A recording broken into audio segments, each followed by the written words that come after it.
கிறிஸ்துவுக்குள் மிகவும் பிரியமான தேவனுடைய பிள்ளைகளே, இந்த காலை நேரத்திலே உங்களை சந்திப்பதிலே மிகுந்த மகிழ்ச்சி அடைகிறேன். கர்த்தர் ஒவ்வொரு நாளும் நம்மை போஷித்து பாதுகாத்து பராமரித்து வருகிறது நினைத்து கர்த்தரை ஸ்தோத்திரிக்கிறேன். சென்னையில் வேளச்சேரியில் உள்ள ஏழுமேஜி சபை வழங்கும் அனுதினம் அண்ணா ஆண்டவராகிய இயேசு கிறிஸ்து அனுதினமும் 5 நிமிடம் உங்களோடு.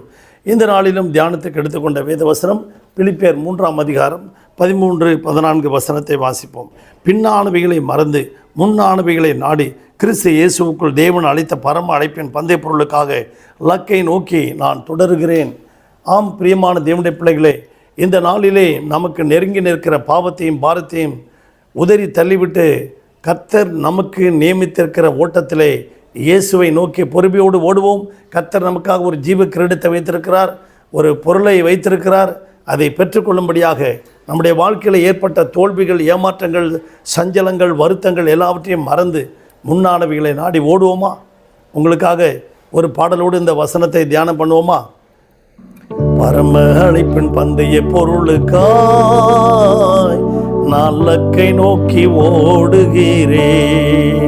பரம அழைப்பின் பந்தய பொருளுக்காய் நான் லக்கை நோக்கி ஓடுகிறேன். ஓடுகிறேன், நான் ஓடுகிறேன், என் இயேசுவுக்காய் நான் ஓடுகிறேன். அல்லேலூயா அல்லேலூயா அல்லேலூயா அல்லேலூயா அல்லேலூயா அல்லேலூயா அல்லேலூயா அல்லேலூயா. லாபமான அனைத்தையுமே நான் நஷ்டம் என்று கருதுகிறேன்.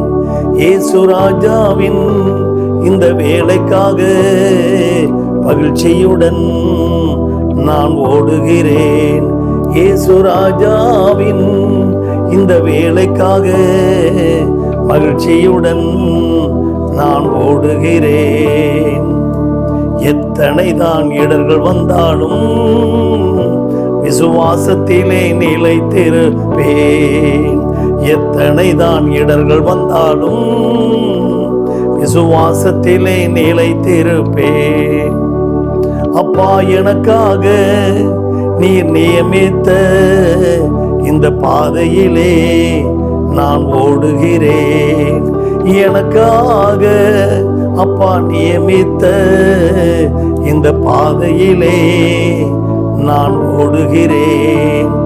பிரியமான தேவனுடைய பிள்ளைகளை, நம்முடைய ஓட்டம் ஆண்டவராகிய இயேசு கிறிஸ்துவை நோக்கி ஓடுவோமாக. ஒரு ஊரில் ஒரு நாட்டு இளவரசன் பக்கத்து நாட்டு இளவரசனோடு அவர் யுத்தத்துக்கு போகிறார். ஆனால் இவரிடமோ இந்த நாட்டு அரசனிடமோ ஒரு சிறு கூட்டம்தான், சிறிய தொகை கொண்ட சிப்பாய்கள் தான் இருக்கிறார்கள். அவரிடமோ பெரிய தொகை கொண்ட சிப்பாய்கள் இருக்கிறார்கள். இவர் என்ன செய்கிறார்? யுத்தத்துக்கு போகிறார். போகும்போது 2 கப்பல்களிலே போகிறார்கள். ஒரு ஆற்றை கடந்து போக வேண்டும். இந்த கப்பல்கள் 2 கப்பல்களும் ஆற்றை கடந்து போய்விட்டது. சிப்பாய்கள் இறங்குகிறார்கள். இறங்கி நீங்கள் முன்னாடி போங்கன்னு சொன்ன உடனே இந்த நாட்டு இளவரசன் பின்னால் வந்த 2 கப்பல்களையும் தீ வைத்து கொளுத்தி விடுகிறார். உடனடியே அந்த சிப்பாய்கள் ஆச்சரியமாக இருக்கு, என்ன நம்ம எப்படி திரும்பி போகிறது? அப்படியே திகைத்து நிற்கிறார்கள். நீங்கள் திகைத்து நிற்க வேண்டாம், திரும்பி இனிமேல் போக முடியாது. ஒன்று அந்த நாட்டு அந்த படைகளை நாம் எதிர்த்து போராடி அவர்களை வீழ்த்த வேண்டும், இல்லாவிட்டால் வீர மரணம் அடைய வேண்டும் என்று சொன்னார். உடனடியாக இந்த சிப்பாய்கள் எல்லாம் உற்சாகப்படைந்து அவர்கள் புறப்பட்டு போகிறார்கள். போகும்போது அந்த எதிரினுடைய படையை வீழ்த்தி வெற்றி வாகை சூடி வருகிறார்கள். பிரியமான தேவனுடைய பிள்ளைகளே, ஆதியாகமத்தின் புத்தகத்திலே அங்கே நாம் பார்க்கிறோம், 19ஆம் அதிகாரத்தில் ஒரு சம்பவத்தை பார்க்கிறோம். சோதோம் குமாரா அங்கே பாவத்தினால் நிறைந்திருந்த போது தேவன் அதை அழிக்க திட்டமிட்டிருந்தார். அப்பொழுது ஒரு தேவதூதன் வந்து அந்த லோத்தையும் அவருடைய மனைவி பிள்ளைகளெல்லாம் இந்த பட்டணம் தீக்கிரையாக்கப்பட போகிறது, உடனடியாக புறப்பட்டு போங்கள் அப்படின்னு சொல்லும்பொழுது, இந்த உங்களுடைய ஜீவன் தப்ப ஓடிப்போங்கன்னு சொன்னபொழுது லோத்து சொல்லுகிறான், ஐயா என்னுடைய ஜீவன் தப்ப ஓடிப்போங்க, அந்த மலைக்கு ஓடி போகட்டுமா அப்படிங்கிறான். ஓடிப்போ, மலைக்கு தான் ஓடிப்போ அப்படிங்கிறார்.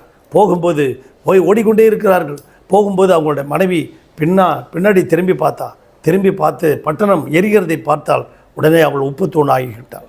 பிரியமான தேவனுடைய பிள்ளைகளே, நம்முடைய வாழ்க்கையில் கடந்து வந்த பாதைகளில் ஏற்பட்ட தோல்விகள், ஏமாற்றங்கள், சஞ்சலங்கள், வருத்தங்களை பாராதபடிக்கு நம் இலக்கை நோக்கி ஓடுவோம். பவுலை போல நம்முடைய ஜீவ கிரீடத்தை பெற்றுக்கொள்வோம். நல்ல போராட்டத்தை போராடினேன், ஓட்டத்தை முடித்தேன், விசுவாசத்தை காத்து கொண்டேன், இது முதல் எனக்காக ஜீவக்கிரீடம் வைக்கப்பட்டிருக்கின்ற சொன்னது போல அப்படியாக நாம் செய்வோம். உங்களுக்காக ஜெபிக்கட்டுமா? பரலோக பிதாவை, இந்த சத்தத்தை கேட்டுக்கொண்டிருக்க ஒவ்வொரு பிள்ளைகளையும் ஆசீர்வதிங்க, ஒவ்வொரு குடும்பத்தையும் வேலையடைங்க, அவர்கள் தேவைகளை சந்திங்க. ஒரு குறைவில்லாமல் இதுவரைக்கும் நடத்தின கர்த்தரை இனியும் நடத்துங்க. எந்த வியாதி பலவீனம் அணுகாதபடி பாதுகாத்துக் கொள்ளும். ஆசீர்வதியும் இயேசுவின் நாமத்தில் பிதாவே, ஆமென். God bless you.